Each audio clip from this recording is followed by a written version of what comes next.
On le disait, Vladimir Poutine a un caillou dans la chaussure avec cette contestation des épouses de soldats qui disent par des moyens qui contournent les interdictions de contester évidemment quoi que ce soit, rendez-nous nos maris.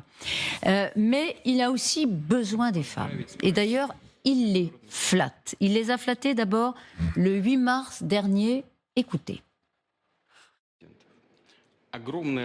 Un rôle immense revient aux femmes qui travaillent dans des secteurs de production de haute technologie, dans des productions complexes, y compris celles directement liées à la défense de notre pays.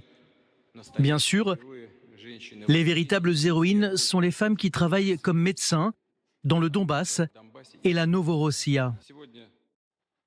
Voilà, hier encore, il a rendu un vibrant hommage à la famille nombreuse. Dans un discours, rappelons que dans les familles russes, beaucoup de nos grands-mères et arrière-grands-mères avaient 7, 8 enfants, voire plus.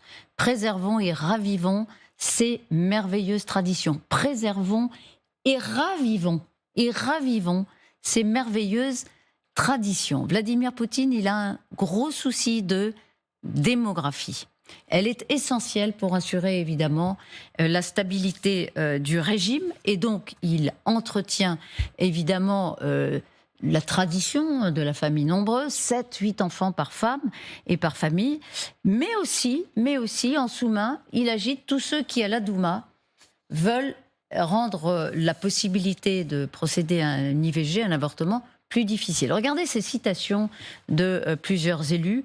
D'abord, Vyacheslav Volodine, qui se plaignait, je ne sais pas si on va le voir, qui se plaignait de ces femmes qui ne veulent pas avoir d'enfants, qui adoptent des chats et qui se laissent vivre jusqu'à 40 ans. Ça vous fait sourire, Amiral, parce que ça me rappelle un concept chinois.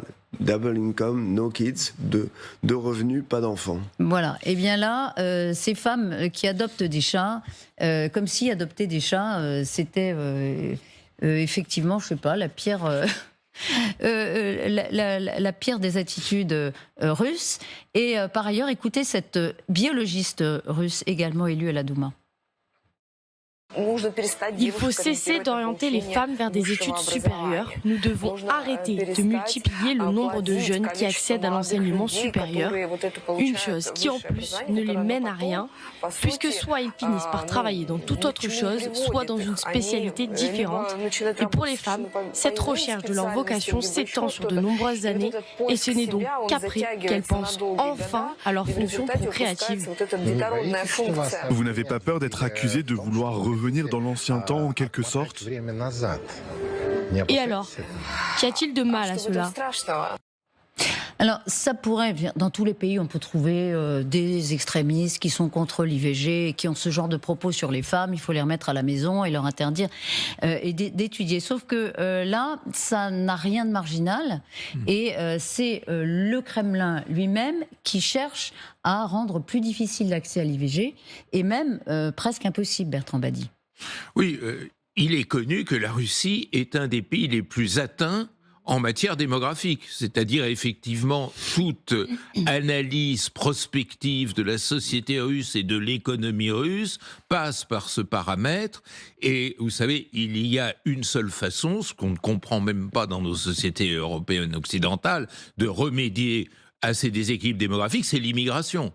Mais l'idée d'ouvrir les portes, je pense qu'on en reparlera tout à l'heure, on le voit également concernant la Finlande, mais on le voit ici en France, est plus terrible que l'idée de porter atteinte à la liberté des femmes de choisir d'avoir ou pas une maternité. C'est-à-dire, on est face à une inversion des valeurs qui est quand même caractéristique, n'est-ce pas?